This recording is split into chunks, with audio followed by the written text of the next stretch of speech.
Hello and welcome to our second episode of L&D Unboxed, a podcast where ideas meet impact.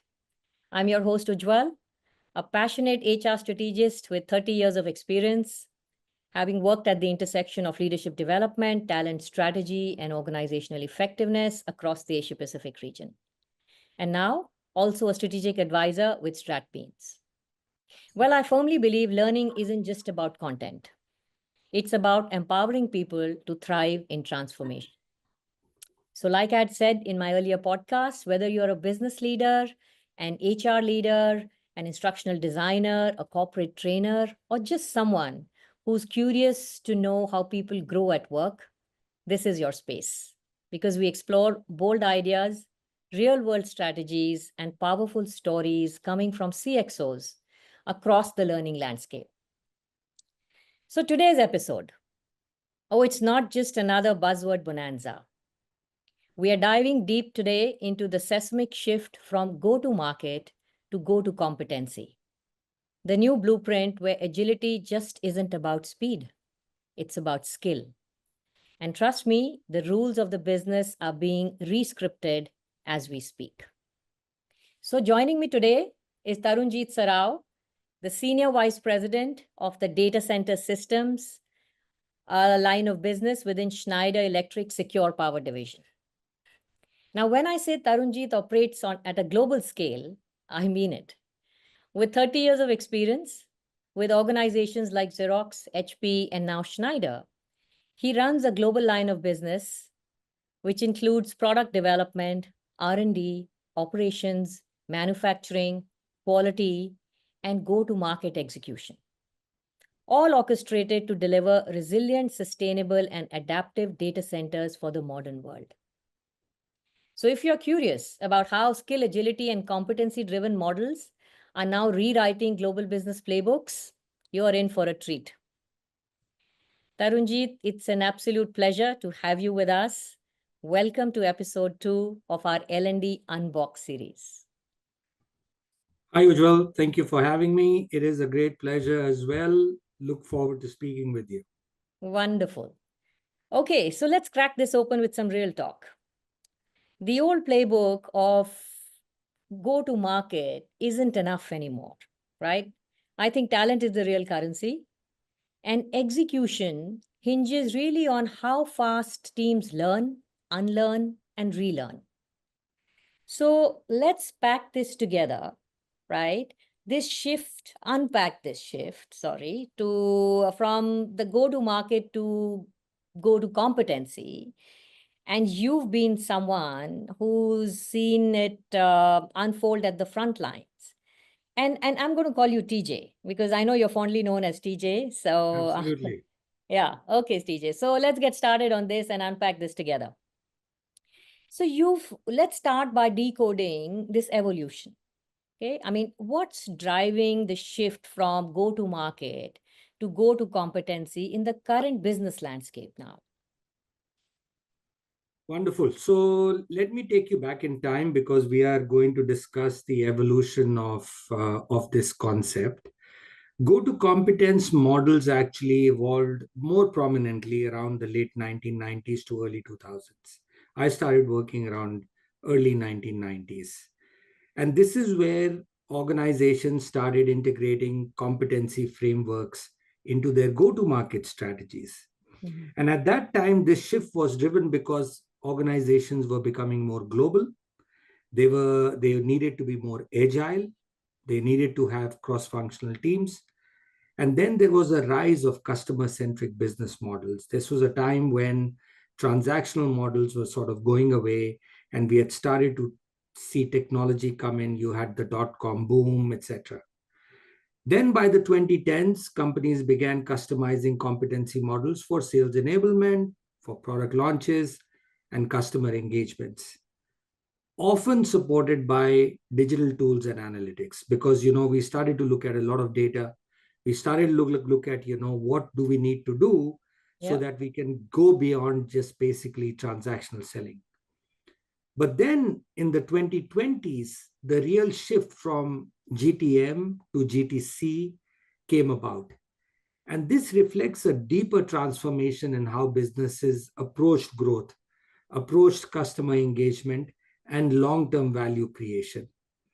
So, what was driving this change? There are a couple of things I can talk to. One was that companies started to realize that if they were to be a big player in the market, they needed to be a knowledge-based economy, which basically means that you had to look at all sorts of knowledge-based business models, like, as a service model, professional services, incorporating beyond the product, like, selling more services, selling software with hardware, etc. This is when companies started to invest in training, in certifications, in thought leadership, and you started to see a surge of, a lot of companies, hiring CTOs, etc. The second one was the complexity of solutions in those markets started to actually go up. In my business, if I look at, you know, 2010s or 1990s, if I was building a data center for my customer, I would actually have a very different discussion with the customer. I would only talk about some very, very specific things that the customer would need. Mm-hmm. But if I look at it now, whether I'm an energy management company or I'm a company that's only driving, power management solutions, I need to have great understanding of how power impacts every part of the data center.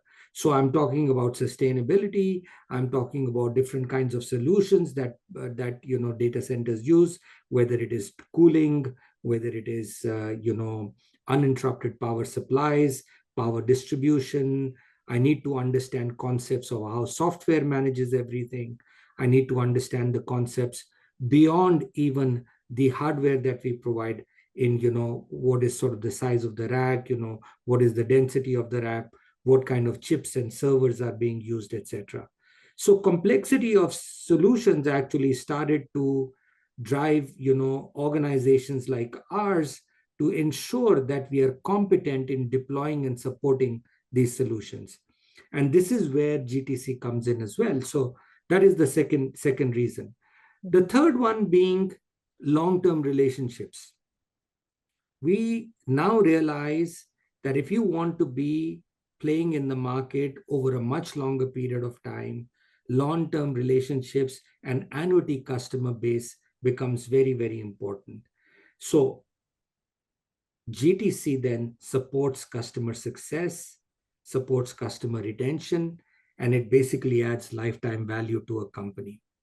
There are then other reasons as well, like, capability of the talent as a strategic asset, digital transformation, AI integration. All of these things are actually driving now the need for go-to-competency rather than just go-to-market.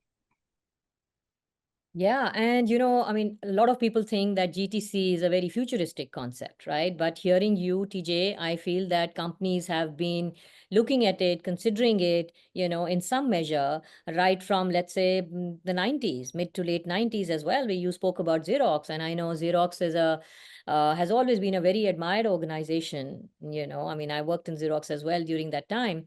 And it was talent breeding ground. I mean, and because of some of their frameworks, and, that's why they had like a competitive advantage. So, and coming back to that, you worked with these global giants, right? You worked with Xerox a lot, you worked with HP and now Schneider.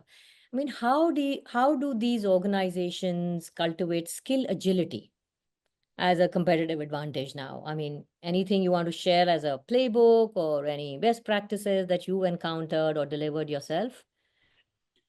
Sure. Let me give you one example from each organization, and you'll start to see, how we transition from organizations starting early with, just some basic sales training stuff, then going up to, where I am today with Schneider Electric, which is a far more evolved GTC model. Yeah. So going back to Xerox, I joined Xerox in the mid 90s, and that was a time where the company was also transitioning from being just a photocopier company into the document management company, right? They were Yeah. trying to digitize everything. They did that by digitizing their logo as well. That was a time when the company started to understand that, they have to move beyond the transactional model of selling. Xerox was a sales organization. Most of its route to market was through sales, whether it was selling to a small and medium business or to an enterprise customer. There are two examples of Xerox then pioneering a competency based training model, one for their sales teams and another one for their service engineers. So, for the sales team, they realized that you cannot just use a very traditional sales model to sell to very large enterprise organizations. So they started training their salespeople in a program called High Impact Target Selling. That was an important program because it was all based on persona. It was all based on, what the customer was going to do with their products.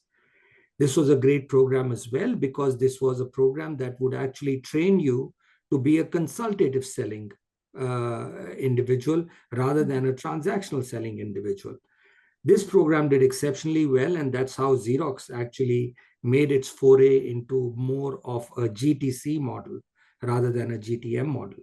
Yeah. Then, on the other hand, in the service engineers, rather than using a one size fits all approach, they conducted detailed analysis on, how a service engineer responds to a customer. Uh, After this detailed analysis for each product and each role, they actually build individual skill inventories based on how they were actually going and servicing the customer. Using that information, they build a modular targeted training program that actually reduced training time and costs, and it improved their field readiness and technical accuracy. Because Wow. earlier, they were only using it for transactional service people.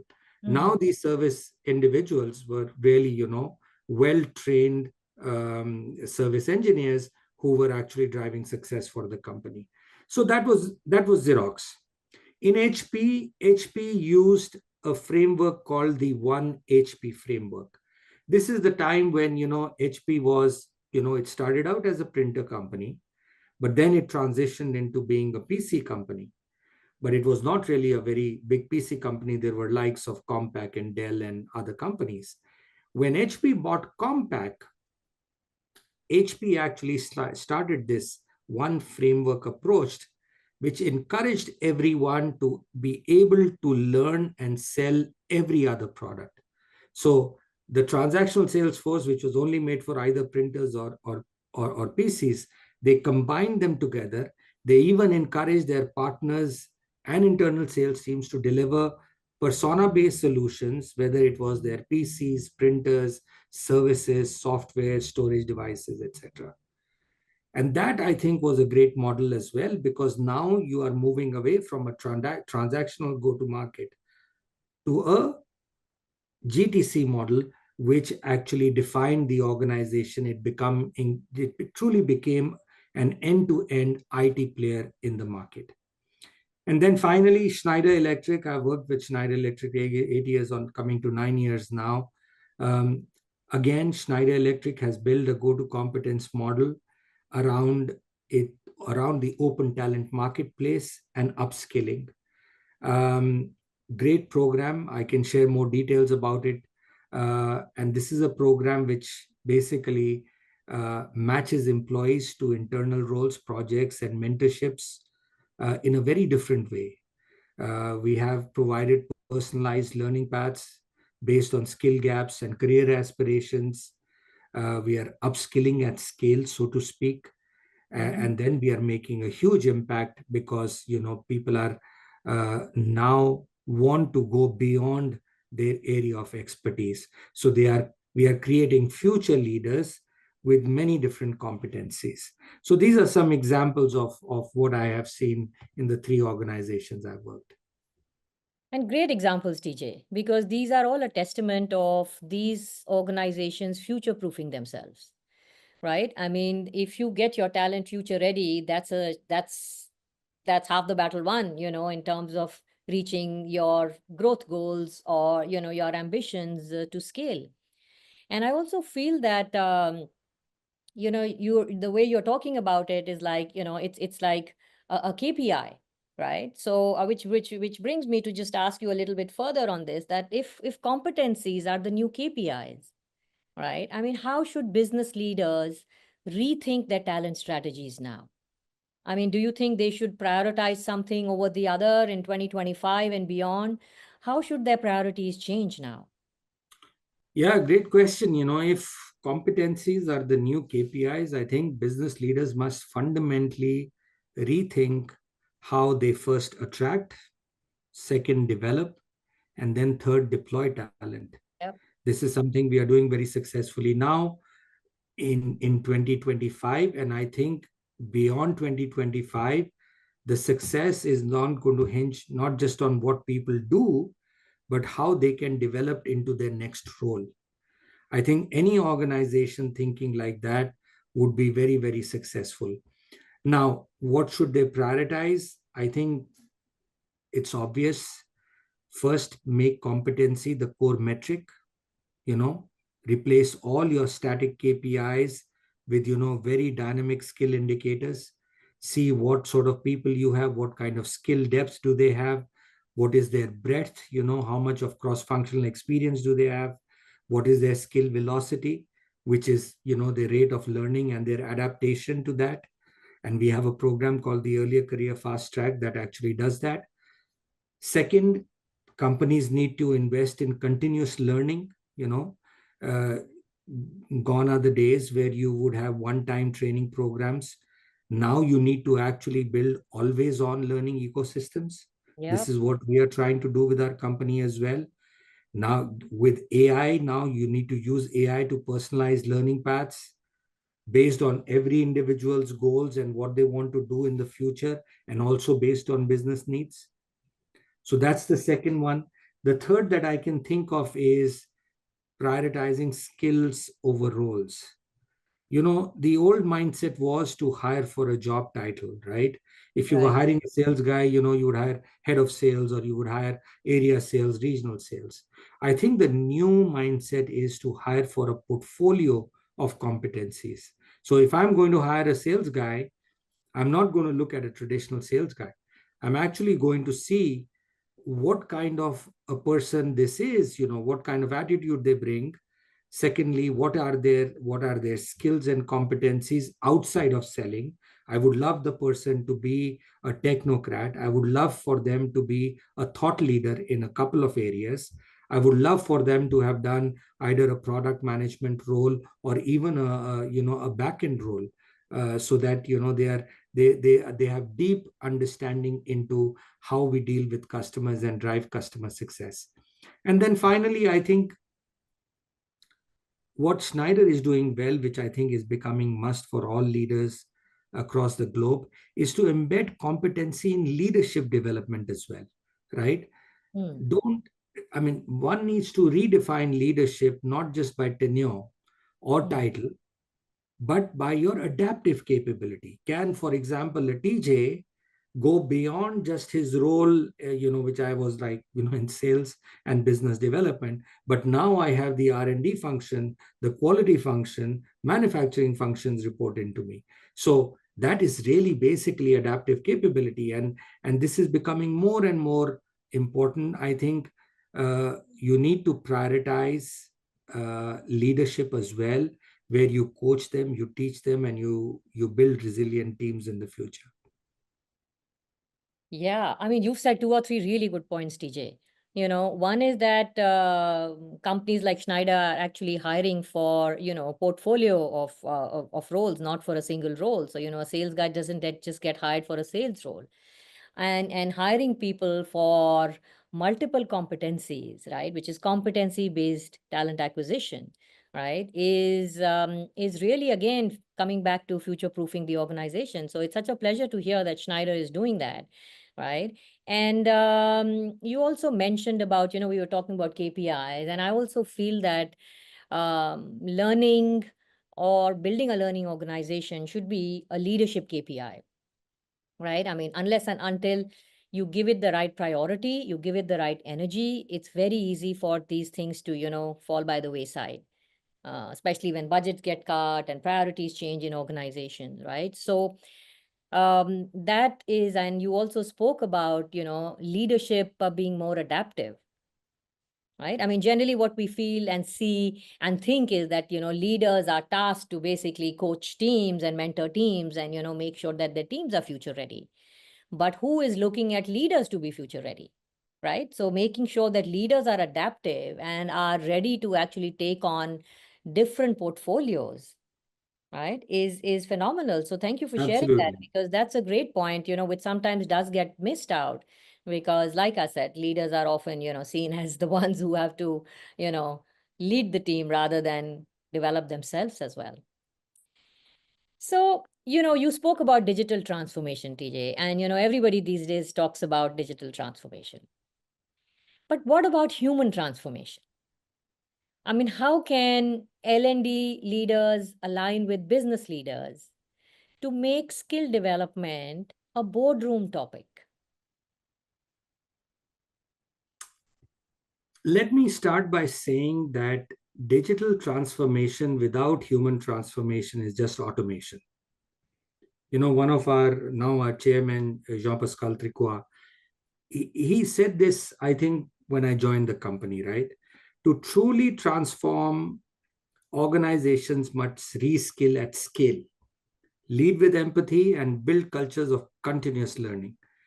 And it's not just the job of the HR, it is the job of the CEO. Any Absolutely. CEO doing that, I think, is doing what is required, right?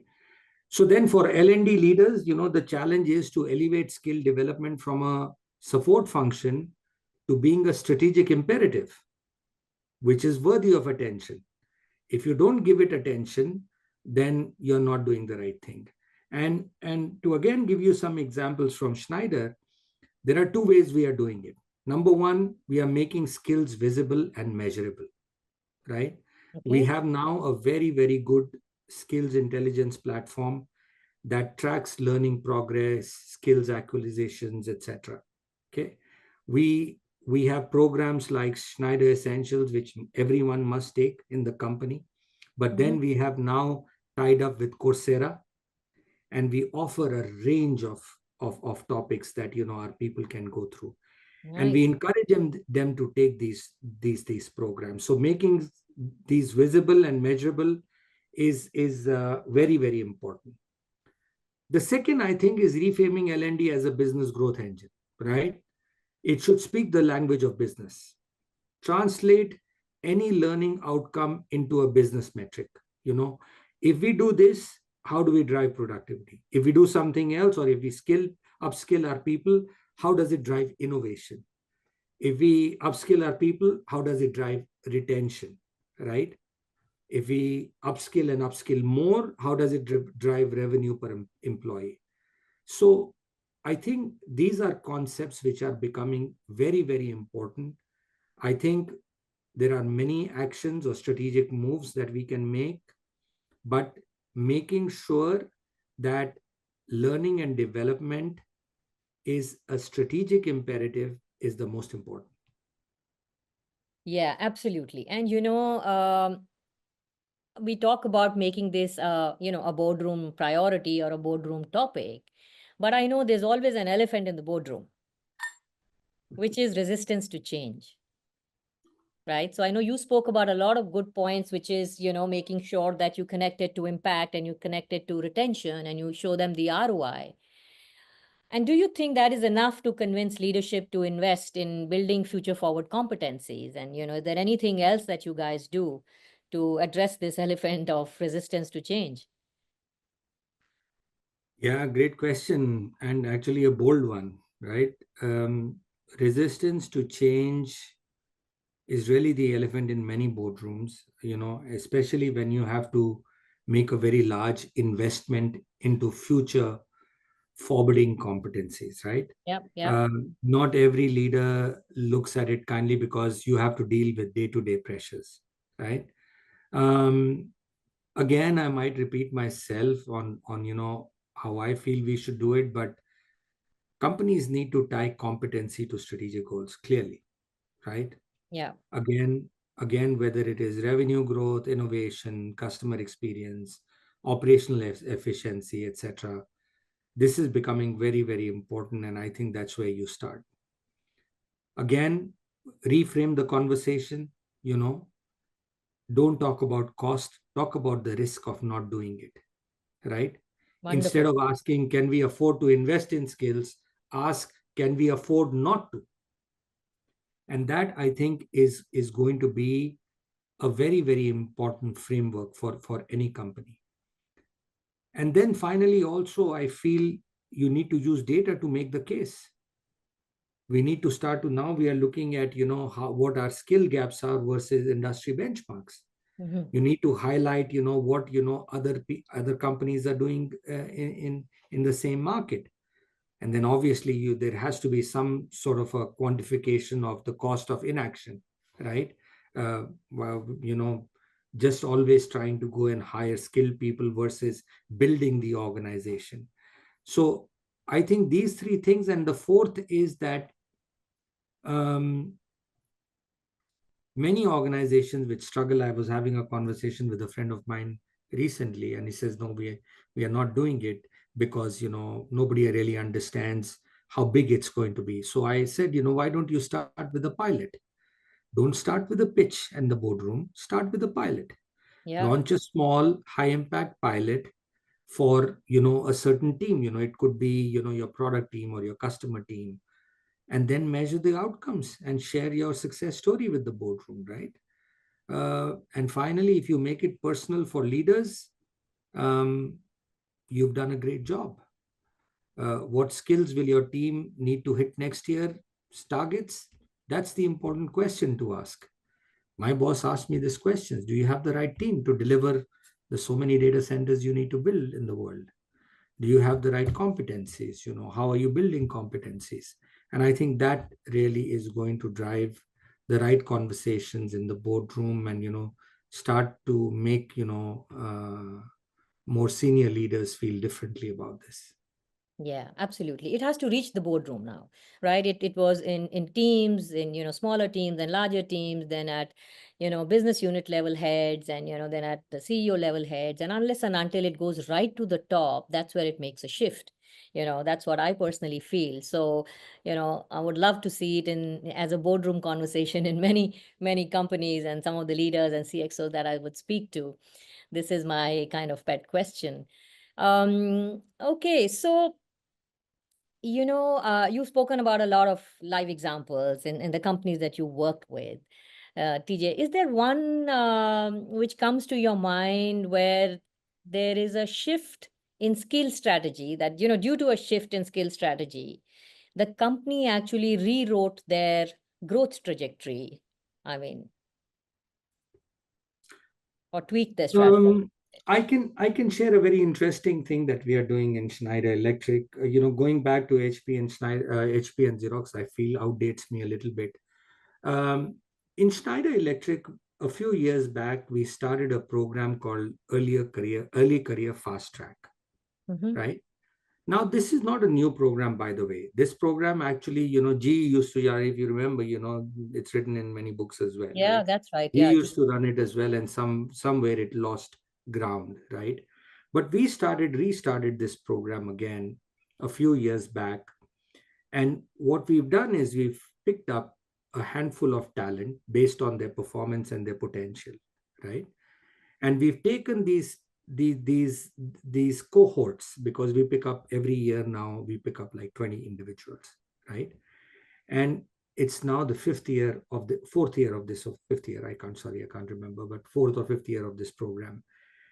Each individual is then, actually there's a third party which comes and actually makes an assessment on these people, looks at an audit on them, looks at their skills, looks at what uh, their potential holds for them. Mm-hmm. And then we take them through a very structured metric of what they're going to do in the next 8 to 10 years, so they can get to a level in half the time. So these are young individuals, early career, Yeah. less than 30 years of age, and then we are building now the future generation leadership with these people. Not all of them are not probably going to make it, but even if 25% do, I think we would have done an incredible thing for the future of this company. And these professionals are then young adults are taken through many different cross-functional training programs. They are given roles. They are given roles in managing teams. They are given roles in frontline sales. They are given roles in our back-end operations. They are given roles as my chief of staff actually is an ECFT, right? Because we want to expose them to different aspects of business. I think this is one of the best examples I would have for you, which showcases uh, success of a GTC. So we are not hiring for roles anymore. We are building for skills. We are not outsourcing, technology. We are upskilling internally. We are not putting focus on products, but we also putting focus on people, right? I think this is where Schneider will stand out in the future as well. And I think this would be Schneider's competitive advantage as well, right? I mean, organizations who are focusing on growth and development stand out in addition to the kind of product that you have and the market share that you have, right? That's another battle to fight, but talent makes all the difference. So that's good learning. And I know, TJ, you said that programs like this were done by GE and actually many other companies as well, right? Now the differentiator is that a lot of companies then start these programs and then kind of lose focus halfway through, or the pipeline is not that strong that it turns into a number like you're talking about. 25% of them become good leaders. I would say that even if you can retain 25% of these high potentials, right, that's a great number. Absolutely. So it's wonderful to hear that Schneider's early fast track program, hope I got that right, is doing well, and you guys are giving them real roles, and they can experience what they have been brought in to do in terms of a diversity of roles. I mean, just to give you an example, we are a bunch of them who are like early 30s, are vice presidents in the companies now. Oh, So really? you can Wow. imagine Yeah, that's the success of the program. that's wonderful. So it is definitely a best practice which some companies can learn from.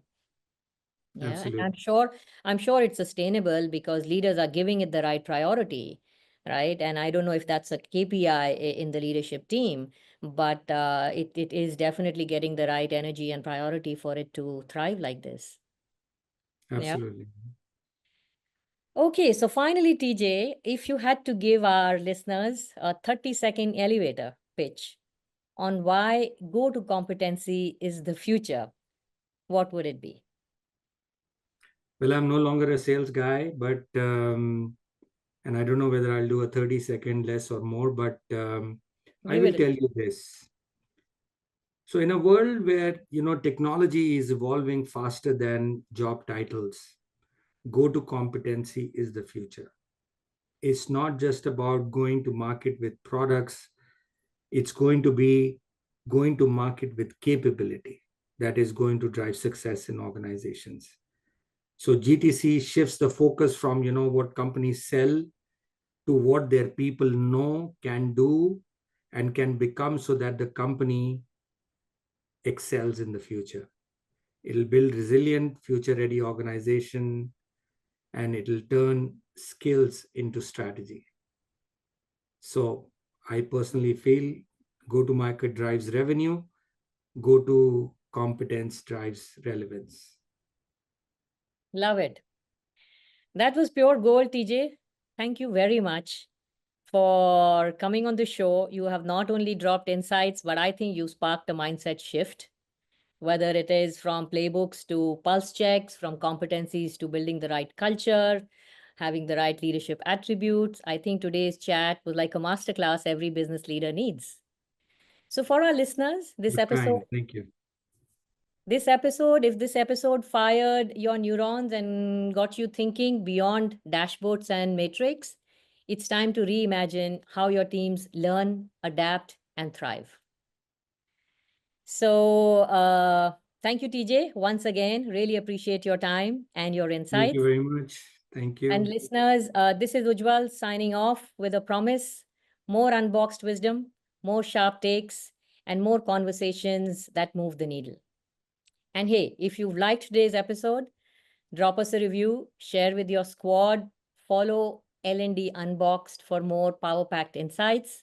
Until next time, keep learning, keep transforming, and stay tuned. Thank you.